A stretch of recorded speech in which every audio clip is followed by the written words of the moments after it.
안녕하십니까? 내꿈TV입니다. 요즘 100세 시대라는 말 정말 귀에 딱지가 앉을 정도로 많이 듣습니다.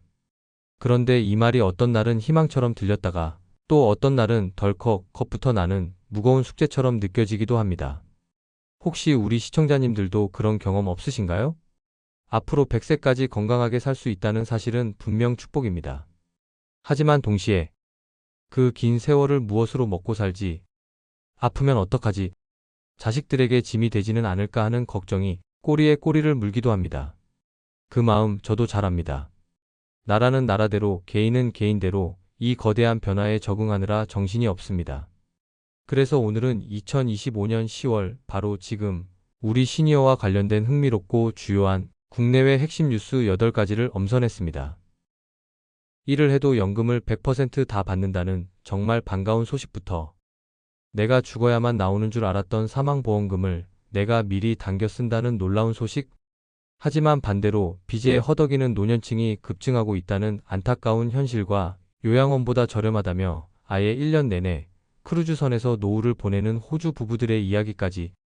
오늘 이 8가지 뉴스를 들어보시면 지금 100세 시대를 맞이하는 전 세계가 얼마나 빠르게 변하고 있는지, 그리고 이 혼란스러운 변화 속에서 우리는 무엇을 붙잡고 준비해야 하는지 분명한 그림이 그려지실 겁니다. 첫 번째는 정말 많은 분들이 소갈이 하셨던 그리고 기다리셨을 돈에 관한 소식입니다. 바로 일하는 노인연금 삭감 제도가 폐지된다는 뉴스입니다. 이게 무슨 말이냐?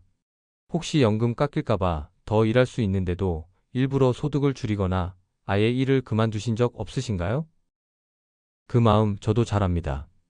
참 불합리하다고 생각했죠. 지금까지는 국민연금을 받으시는 어르신이 일을 해서 소득이 생기면 그 소득이 일정 기준 2025년 기준 약 300만 원을 넘을 경우에는 연금을 깎았습니다. 예를 들어 월 소득이 300만 원만 넘어도 연금이 깎이기 시작해서 500만 원, 600만 원을 벌면 연금의 절반까지도 깎일 수 있었습니다. 그러다 보니 무슨 문제가 생겼을까요? 네, 어르신들이 내가 연금 깎여가면서까지 일해야 하나? 차라리 일을 덜하고 연금을 다 받는 게 낫겠다며 아예 일할 의욕을 꺾어버리는 부작용이 있었습니다. 그런데 이번에 정부가 이 연금 삭감 제도 자체를 아예 폐지하겠다고 나선 겁니다. 이유는 간단합니다.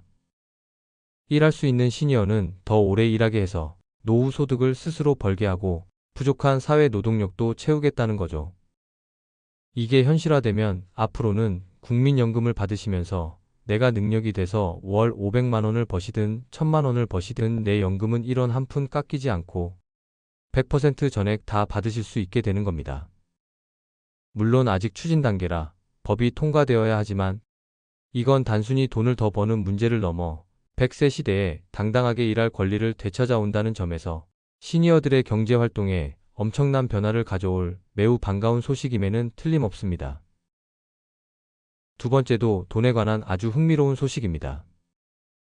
바로 사망보험금을 연금처럼 미리 당겨 쓸 수 있게 된다는 내용입니다. 우리가 보통 종신보험이나 정기보험을 드는 이유가 뭔가요? 내가 갑자기 세상을 떠났을 때 남겨진 가족들의 생계를 위해서 드는 경우가 대부분입니다. 즉, 내가 죽어야만 나오는 돈이었죠. 그런데 100세 시대가 되면서 상황이 바뀌었습니다. 당장 내가 아파서 병원비가 필요한데 혹은 생활비가 급한데 죽어야만 나오는 이 사망보험금은 그저 그림의 떡이었습니다. 내가 죽어야만 나온다니 참 아이러니하게 느껴질 때도 있었습니다.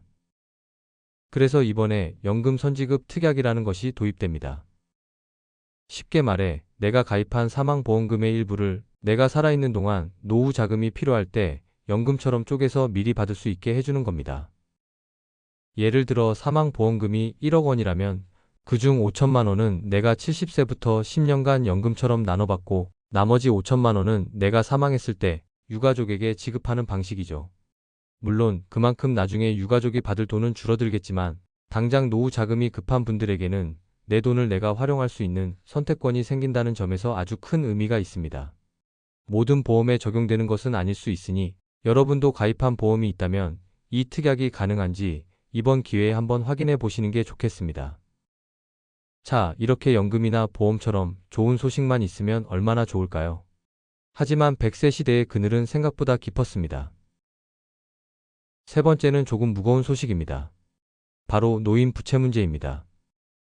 혹시라도 지금 이달엔 병원비를 어떡하나 생활비가 모자라는데 이런 걱정으로 밤잠 설치는 분이 계시다면 절대 남의 일이라 생각하지 마시고 귀를 기울여 주십시오. 최근 신용회복위원회에 도저히 빚을 못 갚겠으니 이자라도 깎아달라, 원금 상환을 미뤄달라고 부채 조정을 신청하는 60대 이상 고령층이 폭발적으로 늘고 있다는 통계가 나왔습니다. 왜 그럴까요? 이유는 너무나 아프게 다가옵니다.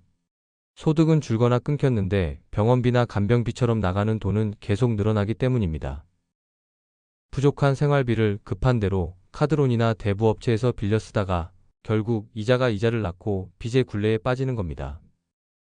앞서 말씀드린 일하는 노인연금 삭감 폐지 같은 제도가 왜 중요한지, 왜 우리가 노후 소득을 미리 준비해야 하는지 다시 한번 경각심을 갖게 하는 뼈아픈 현실입니다. 정부의 촘촘한 사회 안전망이 절실한 시점입니다. 오늘 뉴스가 우리 삶과 참 밀접하게 연결되어 있다는 게 느껴지시죠? 이렇게 돈이 되고 힘이 되는 정보를 놓치지 않으시도록 내꿈TV 구독과 좋아요 꼭 부탁드립니다.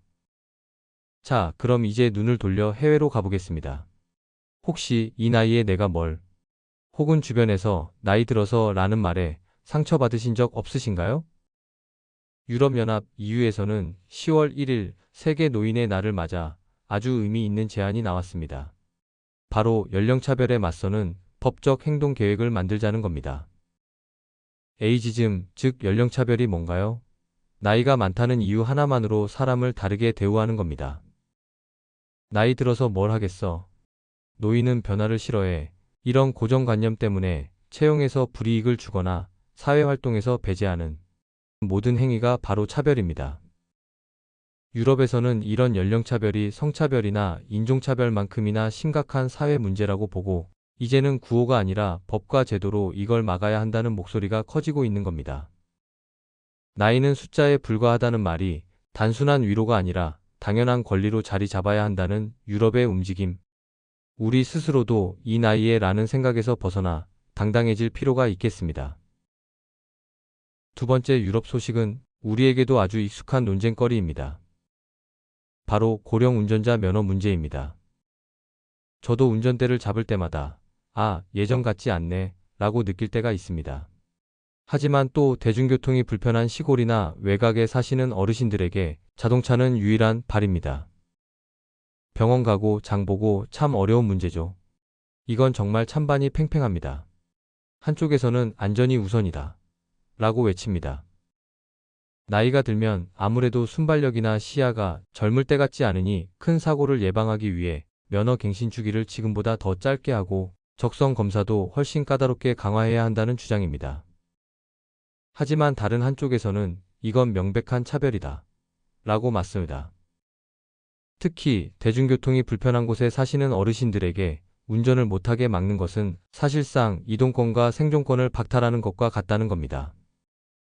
여러분은 어떻게 생각하십니까?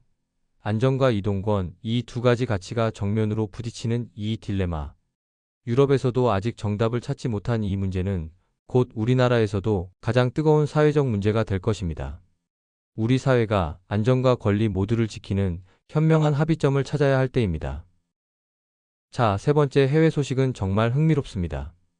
여러분 노후에 어디서 살고 싶으세요? 보통 전원주택이나 좋은 실버타운을 떠올리시죠. 하지만 요양원이라고 하면 왠지 좀 서글픈 마음이 들기도 합니다. 여기 아주 특별한 선택을 한 호주의 노부부들이 있습니다. 이분들은 요양원 대신 크루즈선에서 노후를 보내고 있습니다. 아니, 크루즈 여행 그거 엄청 비싼 거 아니야? 네, 그렇게 생각하실 수 있죠. 그런데 이분들이 계산기를 두드려 봤습니다. 호주의 비싼 요양원에 입소해서 매달 내는 비용을 계산해 보니 차라리 1년 내내 혹은 몇 달씩 장기로 크루즈를 타는 비용과 비슷하거나 오히려 더 저렴하더라는 겁니다. 생각해 보십시오. 크루즈에 있으면 삼시세끼 맛있는 밥 다 챙겨주죠. 방 청소 매일 해주죠. 수영장, 헬스장, 공연장 등 즐길 거리 널려 있죠. 게다가 매일 눈 뜨면 새로운 나라, 새로운 항구에 도착합니다. 물론 건강이 뒷받침되어야 하고 모든 사람에게 맞는 방식은 아닐 겁니다. 하지만 노후는 요양원이나 집에서 보낸다는 우리의 고정관념을 완전히 깨는 이렇게 살 수도 있구나 하는 참으로 창의적이고 놀라운 소식이 아닐 수 없습니다. 마지막으로 가깝고도 먼 나라 일본의 소식 두 가지를 전해드립니다. 일본은 우리보다 20년 먼저 초고령 사회를 겪고 있습니다. 일본의 오늘은 우리의 가까운 미래일 수 있기 때문입니다. 첫 번째는 일본의 100세 이상 고령자가 10만 명에 육박했다는 소식입니다. 이게 얼마나 대단한 숫자냐면 55년 연속으로 역대 최고 기록을 갈아치우고 있는 겁니다.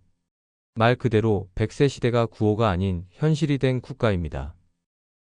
이건 단순히 오래 사내하고 끝날 문제가 아닙니다. 100세까지 살 것을 대비한 건강관리, 노후 자금, 사회적 관계 등 모든 것의 설계가 완전히 달라져야 함을 의미합니다. 그리고 바로 이어서 일본의 가장 큰 사회 문제인 2025년 문제 소식입니다. 단가이 세대라고 들어보셨죠? 일본의 베이비붐 세대 약 800만 명에 달하는 거대한 인구 집단입니다. 그런데 2025년 바로 올해부터 이분들이 모두 75세 이상, 즉 후기 고령자로 진입하기 시작했습니다. 무슨 일이 벌어질까요? 네, 병원을 이용하고 돌봄 서비스를 받아야 할 인구가 폭발적으로 증가합니다. 의료비와 요양비 지출이 국가건강보험 재정이 감당하기 어려운 수준으로 치솟는 겁니다. 일본 사회 전체가 이 2025년 문제라는 거대한 파도 앞에서 비명을 지르고 있습니다. 우리나라는 어떻습니까? 우리의 베이비붐 세대 역시 본격적으로 노년기에 접어들고 있습니다. 일본의 이 모습은 불과 10년, 20년 뒤 우리가 마주할 가까운 미래의 모습일 수 있다는 강력한 경고입니다.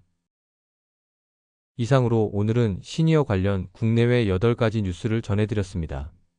정말 정신이 없죠? 일하는 노인에게 연금을 100% 다 주고 사망보험금을 살아있을 때 미리 받는 반가운 소식도 있었습니다. 하지만 동시에 빚에 허덕이는 노년의 현실, 나이로 차별받는 사회, 안전과 이동권 사이의 고령 운전자 논란, 그리고 감당 못할 의료비 부담이라는 일본의 무서운 경고까지 정말 희망과 위기가 공존하는 만만치 않은 현실입니다. 그래서 더더욱 불안하고 나는 뭘 해야 하나 막막하실 겁니다. 오늘 제가 드리고 싶은 핵심 메시지는 이것입니다. 100세 시대는 더 이상 미래가 아닙니다. 바로 오늘 우리가 마주한 현실입니다. 가장 중요한 것은 이 거대한 변화의 흐름을 정확히 아는 것입니다. 그리고 미리 준비하는 자세입니다. 나는 나이 들어서 몰라, 나라가 알아서 해주겠지가 아니라 세상이 이렇게 바뀌고 있구나. 그럼 나는 지금 무엇을 준비해야 할까? 이렇게 알고 대비하는 능동적인 태도가 그 어느 때보다 필요한 시점입니다. 오늘 제가 전해드린 이 8가지 소식들이 여러분께서 100세 인생을 현명하게 설계하시는데 작은 등불이 되기를 진심으로 바랍니다. 오늘 영상이 유익하셨다면 구독과 좋아요, 알림 설정 부탁드립니다. 저는 다음에도 여러분의 삶에 힘이 되는 유익한 정보로 찾아뵙겠습니다. 끝까지 시청해주셔서 감사합니다.